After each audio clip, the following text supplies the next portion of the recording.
Hello and welcome to Health Matters. Thanks for joining us. We're so glad to have you with us. You're in for an interesting half hour as we discuss something that affects just about everybody, either directly or by association. Insomnia is the most common sleep disorder affecting millions and is characterized by difficulty falling asleep, maintaining sleep, or getting back to sleep. It also manifests as waking up too early. It can occur at any age, but is more often found in older people. Insomnia has been classified based on how long it lasts, what causes it, and the prevalence. With me in the studio today is a sleep medicine physician from the Navina Sleep Center in Lagos, Dr. Obafemi Akinjobi. You're welcome to the program. Thank you very much. It's always a pleasure. How bad does it have to be before you label it insomnia? Well, because I can imagine that everybody has a bit of trouble with sleep, but yes, put that big name on it. Well, insomnia is both a syndrome and a symptom. Now, the symptom of insomnia defined as an inability to obtain adequate amount of sleep despite adequate conditions and time and place. Of course, the person has difficulty initiating sleep, maintaining sleep. We now have problem with quality of sleep or consolidation of sleep. What's consolidation? Consolidation of sleep is not having your sleep fragmented. Okay. Okay. All right. And so sleeping right through. Sleeping right through, not waking up multiple times at night. So that's what we call consolidation. So definitely insomnia. Well, people you report to the medical facility when they start having problems, but we consider it severe when they start affecting their day-to-day functions. Their cognitive functioning, work, attitude, personality. When it starts affecting them negatively, that's when they will. How does sleep actually affect work? You mean somebody wants to write something and write something else, or what? Oh yes, if the signal processing in your brain are not balanced, definitely the cognitive functioning is limited. Tend to forget things, irritable, and so on and so forth. So it becomes really serious when it starts to affect work. When it starts to affect your daytime activities. Okay. Now, do we have different types? What are these different types of insomnia that we have? Okay, it's good. There are different types of insomnia. We have the broad group called the primary insomnia, and divided into we call it idiopathic insomnia, one of it. That's the one that cannot be explained. Yes, cannot be explained. The root of it cannot be explained. And starts from childhood. We have what we call a psychosomatic insomnia. Okay. We also have what we call the paradoxical insomnia. I thought you were going to give me simple terms like primary and secondary. Well, I'll try my best, but that won't cover all, because the secondary, we say it's secondary associated with other medical conditions. But there's also one that's it's called behavioral insomnia of childhood. It's also it's in between primary and secondary. Then we have others associated with other medical conditions, drug, medications, alcohol, smoking, inadequate sleep hygiene, and a lot of life factors. And it sounds like a lot of what you're talking about can actually be addressed by simply changing behavior. Well, simply changing, I won't say simply change, that would be one of the components, in addressing insomnia issues. One of the components, yes. Is there any gender preference to this problem? Okay, yes, there is. From studies, from practice, there's a higher predisposition in women, okay, younger women, elderly women. But as they grow older, the disparity begins to narrow among the men and the women. Is there a reason for this?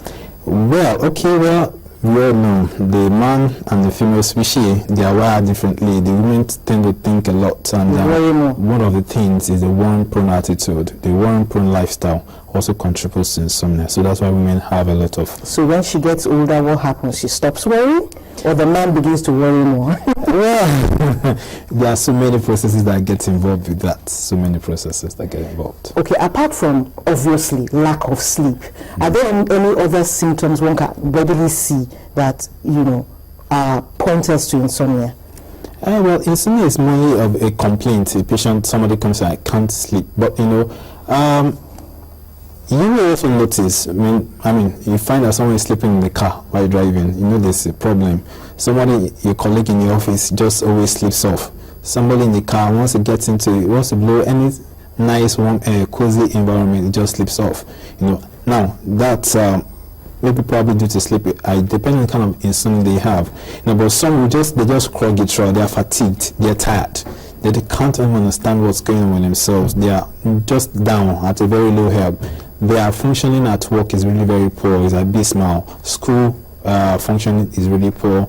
And of course, you find that when you say school, yes, you're talking about children indirectly. Oh yes, we have. Do you have a good number of children suffering from insomnia? Well, I won't say a good number. I won't say a good number, but we do have I would say that's an example of what we call behavioral insomnia of childhood, where the child refuses to sleep or he has abnormal associations that have to get him to sleep. So, and of course, we now have family issues that maybe something's happening in the domestic front that now comes forward and happens, So it happened. But we also have adults in school too. So it also affects. In your opinion, from your experience, what would you say is the commonest cause of insomnia in this country? Well, okay. Commonest cause. Well, I would say.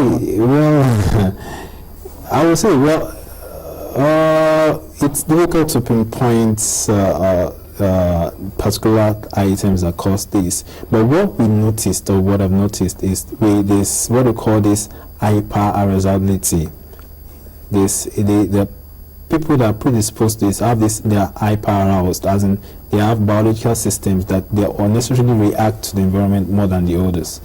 So now talk about conditions affecting it. Now it can be changing location, changing time zone, or actually emotional or other psychological factors. So there are a lot of things that actually cause insomnia. Exactly, behavioral and many external factors can actually cause that.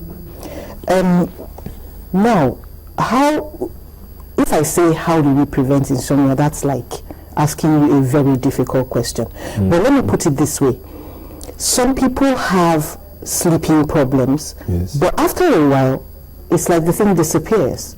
But for some people, they have it for years and years and years. Yeah. I imagine that the method of approach to both types will be different. Yes. Let's look at the one that resolves with time. What would be the causes and what would be the prevention? Okay, that particular insomnia is called adjustment insomnia or acute insomnia, usually caused by recent events, maybe loss of death of a loved one, exams approaching, deadlines in the office, something terrible, person had a bad experience at home, things, they are just emotional issues that cause the person to be derailed. So usually within less than 4 weeks, they tend to resolve themselves because even the psychological process so that. When the causative factor is dealt with, yes, or time enough has passed, yes, then the problem is over. Usually less than 4 weeks. Understand? That's it. But for the chronic, now we're talking about over years. Now, the problem is that many people actually start with acute or adjustment insomnia. Now, we now have what we call the biological predisposing factors. We have what we call predisposing factors, we have the perpetuating factors and precipitating factors. Now, some people that have these precipitating and predisposing factors, when they have this, they're not able to go back into the normal state. So because of all other things, conditions around biological factors inbuilt, it now gets worse. Would you give an example of what a precipitating factor could be? Okay, all right. Let's give it this. Just a good one. When a woman gives birth, okay, she has to wake up multiple times at night. Oh yes, that's a good precipitating factor. Yes, because that child is going to be with her. Yes, so she's going to get used to not sleeping so much until the child grows up to a certain. When I find out that women after childbirth suddenly they start having issues with problems, that's why most of the time women, their sleep problems start. Now, so those that have the precipitating factors, okay, they become more subdued by the insomnia problem. Now we now have what we call the perpetuating factor. Those who have a better build, physiological build, can actually overcome and go back to the normal states. So that's just an example that can happen. That starts the old. Women are going to have children. Definitely. That cannot be avoided. Yes. So how does a woman, how would you teach a woman to go back to sleeping well, or have some sort of routine that is acceptable, some sort of sleep pattern that is acceptable for her body?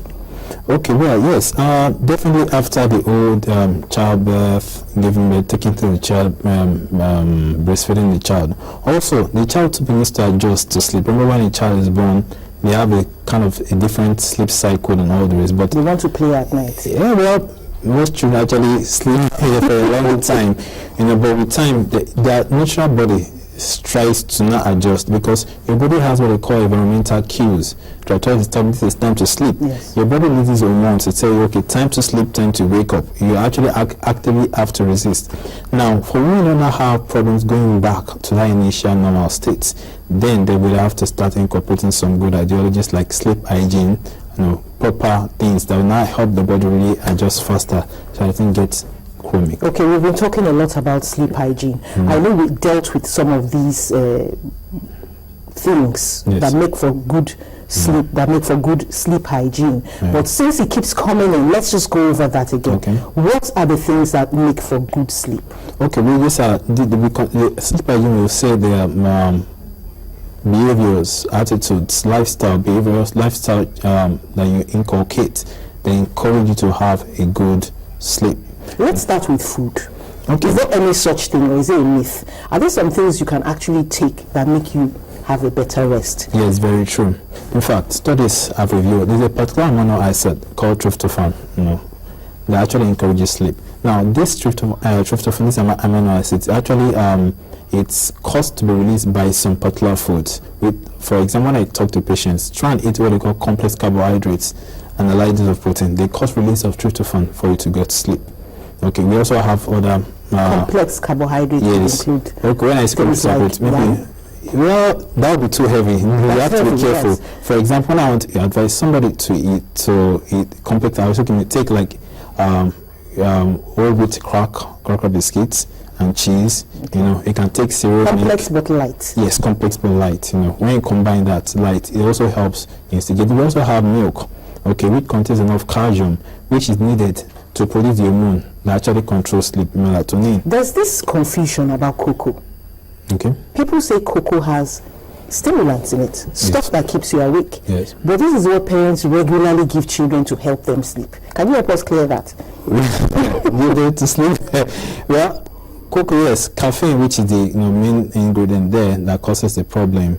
Really, well, children, they have a very strong tendency to go to sleep and wake up. Things, no matter what you do, really affect. But when they need to get older and when you need to have these issues, these things now come into place. Definitely, these are things you have to avoid. In fact, I remember I said the last time that chocolate contains a high level of caffeine.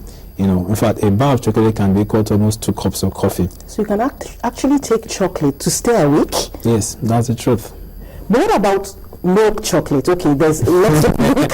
Now we're going to hard, there's lots of milk in it. Well, I don't know. It depends on the amount of. So it's better to just avoid that. The issue is we don't say we should avoid it. When you need to have issues with sleep, they need to start looking for all those mitigating factors, those aggravating factors. We want to get them out of the way, so that kind of thing to tell them.